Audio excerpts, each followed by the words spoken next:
questions 1 through 10 on the 2018 grade 10 AMC 10A. What is the value of this expression? Well, this looks like 3, and then 3 to the power of negative 1 would be 1/3. When you add 1 to it here, it would become 1/3 plus 3/3, which is 4/3. And then when you take it to the negative 1 power, it would become 3/4. When you add 1, it would be like adding 4/4 to 3/4. That would be 7/4. When you take it to the negative 1 power, it would be 4/7. And then adding 1 is like adding 7/7 to 4/7, which is 11/7. So number 1, the answer is B. Liliane has 50% more soda than Jacqueline, and Alice has 25% more soda than Jacqueline. What is the relationship between the amounts of soda that Liliane and Alice have? So here's Liliane, Jacqueline, and Alice. So let's say Jacqueline has X. That means Liliane has 1.5X, and Alice has 1.25X, entirely based on the question stem information. So now we have to compare L to A. Well, that's 1.5X over 1.25X.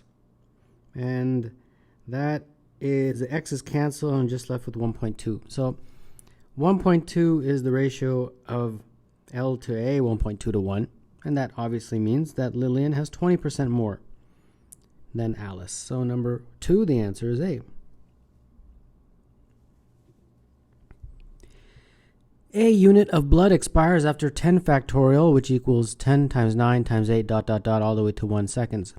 Yasin donates a unit of blood at noon on January 1st. On what day does his unit of blood expire? Well, 10 times 9 times 8 times 7, and so on. That is the value in seconds. So we obviously have to convert this to days. So the first thing is, let's convert it to minutes, and to do that you have to divide by 60. Okay, then to convert that, we had just gone from seconds to minutes. To convert it from minutes to hours, you have to divide by another 60. And then finally, to go from hours to days, you have to divide by 24. And this, whatever this is, will give me the number of days, and then I can count that many days from January 1st. All right, well, I encourage you to try to cancel things out. 6 and 10 is 60, so that would cancel with that, 60. Let's see if I can get another 60 here. Well, immediately I can see 3 times 8, that's 24, so that will cancel with that. And then let's see here, how else can I cancel? 5 and 4 is 20. So that's going to be canceling with that to give a 3 down here. And then the 9 and the 3 will cancel to give a 3. So when it's all crossed out, all you're left with is 3, 7, and 2. And 3 times 7 times 2 is 42 days. So as you can see, even without a calculator, just by crossing out factors, you can get a good answer. Okay, so we got to count 42 days from January 1st. So if I counted 1 day, for example, it would be January 2nd. And then so I just got to count 42 days. And keep in mind that January has 31 days. And when you do that counting, you eventually get to February 12th. So number 3, the answer is E. How many ways can a student schedule 3 math courses, algebra, geometry, and number theory in a 6-period day if no 2 math courses can be taken in consecutive periods? All right, so we have 1, 2, 3, 4, 5, 6 periods. And I'll call those courses A, G, and N. So let's see what kind of scenarios. I can have A, G, N.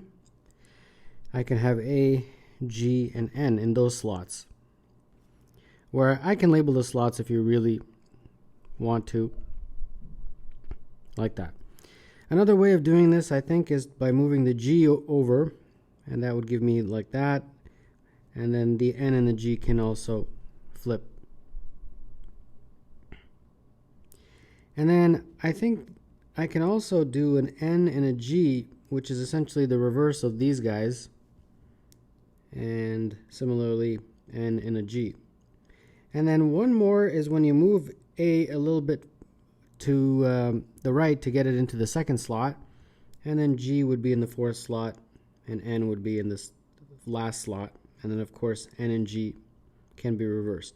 So how many did I get? 1, 2, 3, 4, 5, 6, 7, 8. So I got 8. But keep in mind that I can do this same thing for g and n as the first course of the day. Right now I did it for a as being the first course. I can do the same thing for g and the same thing for n. So for g and n you'd get 8 and 8. So really, if you multiply this by 3 is the total number.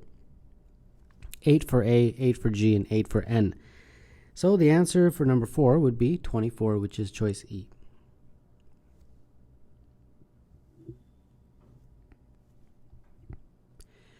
Alice, Bob, and Charlie were on a hike and were wondering how far away the nearest town was. Alice said, "We are at least 6 miles away." Bob replied, "We are at most 5 miles away." Charlie then remarked, "Actually, the nearest town is at most 4 miles away." It turned out that none of the 3 statements were true. Let D be the distance in miles to the nearest town. Which of the following intervals is the set of all possible values of D? Well, we have Alice, Bob, and Charlie. And the initial statements, we are at least 6 miles away, means that the distance is greater than or equal to 6. Bob said, we are at most 5 miles away. So that statement in terms of an equality or inequality is we are at most 5 miles away. D is less than or equal to 5. And then Charlie remarked, actually the nearest town is at most 4 miles away. That means D is less than or equal to 4. Then they tell you that none of these statements are true. So that means that D is not greater than or equal to 6. It's actually less than 6. D is not less than or equal to 5. D is greater than 5. And D is not less than 4, less than or equal to 4. It is greater than 4. So on a number line, if we got 4, 5, and 6, we have to combine these. So D is less than 6, okay. D is greater than 5, and D is greater than 4. So I guess the only interval that matches those 3 is between 5 and 6. And therefore, the answer choices, that would be D for number 5. Sangho uploaded a video to a website where viewers can vote that they like or dislike a video. Each video begins with a score of 0, and the score increases by 1 for each like vote and decreases by 1 for each dislike vote. At one point, Sangho saw that his video had a score of 90 and that 65% of the votes cast on his video were like votes. How many votes had been cast on Sangho's video at that point? Well, the likes give 1 and a dislike would give -1 in terms of the score. And that has totaled 90 for him. So basically it's L minus D is 90. And then they told me that 65% of the votes, so 0.65% of all the votes, which would be L plus D, are like votes. So that means L. Okay, so this equation I think is going to help us. 0.65L plus 0.65D, if you expand it, is equal to L. So 0.65D is equal to 0.35D. And therefore, L would be 13 over 17D. So I guess I can just go back and substitute it into there. So L is 13 over 7D minus D is 90. And therefore, this looks like 6D over 7 is 90. So that means D is 7 times 90 divided by 6, which is 105. And then plug that back into here, and that would give me L is equal to 195. And therefore, we were asked to find how many votes had been cast, so I guess the total number of votes, which is L plus D, which would be 105 plus 195, which is 300. So number 6, the answer is B. For how many not necessarily positive integer values of n is the value of 4,000 times 2 over 5 to the n an integer? 4,000 2 over 5 to the power of n. Well, let's break up 4,000 into its prime factors. I believe that is 2 to the power of 5 times 5 to the power of 3. And then this becomes 2 to the power of n over 5 to the power of n. Let's combine this. 2 to the power of 5 plus n, and then times 5 to the power of 3 minus n. Okay, so at this point, the way this would be an integer is if these exponents are greater than or equal to 0. If they're less than 0, they would go into the denominator and become fractions. So that means 5 plus n has to be greater than or equal to 0. And 3 minus n also has to be greater than or equal to 0. So that means n is greater than or equal to negative 5. And therefore, n is less than or equal to 3. So combining this and this, we get n is between 3 and negative 5 inclusive. So that's 3, 2, 1, 0, negative 1, negative 2, negative 3, negative 4, and negative 5. So how many is that? 1, 2, 3, 4, 5, 6, 7, 8, 9. 9 values. So number 7, the answer is E.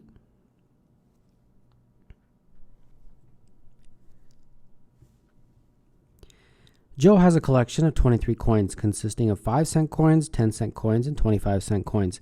He has 3 more 10-cent coins than 5-cent coins, and the total value of his collection is 320 cents. How many more 25-cent coins does Joe have than 5-cent coins? 5, 10, 25. Now, I have no idea, so I'll just give them X as a variable. And I do know that the 10-cent coins is 3 more than the 5-cent coins, so that will be X plus 3. 25-cent coins, I don't know, so Y. And they want us to find, if you interpret the question, Y minus X. How many more 25-cent coins does he have than 5-cent coins? Okay, well, a few things. There's 23 coins in total, so that means X plus 3 plus Y is 23. So 2x plus y is 20. That's the first equation. And then we know also that the total value is 320. So 5 times x plus 10 times x plus 3 plus 25 times y is 320. Okay, let's expand this. And also, I might as well substitute for y 20 minus 2x. 5x. 10x, 30, and then 25 times y, so it would be 25 times 20 minus 2x, and all of that is equal to 320. So 15x plus 30 plus 500 minus 50x is equal to 320. Collect like terms. So let's see here. 210 is equal to 35x. So that means x is equal to 6. And then y would be 20 minus 2 times 6, which is 12. So y would be 8. Yeah. So y minus x would be 8 minus 6, and that is equal to 2. So number 8, the answer is C.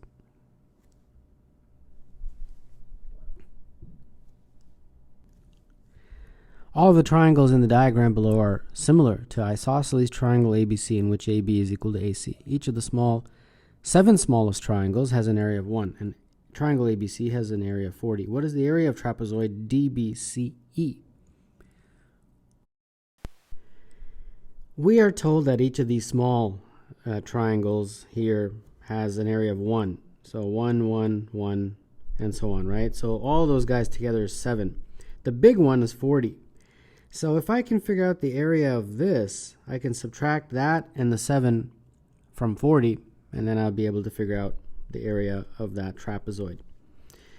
Well, what I'm going to do is, obviously, since they gave me that information in the question, I'm going to utilize the fact that this is similar triangles. And then let's label this now. This I'll call H, and then this from there to there, I will just call that big B. And then each of these small triangles, I'll do the same kind of thing where I'll draw a height like that, and I'll call that h, small h, and then small b for the base. Now, since they are similar, we know that h, big H over big B, is the same as small h over small b. All right? And then another thing that you'll hopefully notice is that big B is actually equal to 3 small b, right? 1 small b, 2 small b, 3 small b. So that's very helpful. So that means h over 3 small b is equal to small h over small b. The small b's cancel, and all you're left with is h is equal to 3 small h. Now, the area of each of those small triangles is 1/2 small b times small h, 1/2 base times height. And they told me that was 1. So 1/2 bh is equal to 1. Now, the area of the big guy, this one, right here, that is 1/2 base, which is big B, times height, which is big H. Well, big B is 3 small b. Big H is 3 small h. So this gives me 1/2 9bh. Yeah. Or I can kind of write it a little bit different. 9 times 1/2 bh. Well, 1/2 bh is 1. So that's just 9 times 1, which is, of course, just 9. So there we go. So the area of that trapezoid, DBCE, is the full area, which is 40, minus these 7, minus the top triangle, which we just calculated to have an area of 9. And when you do that math, it is 24. So number 9, the answer is E.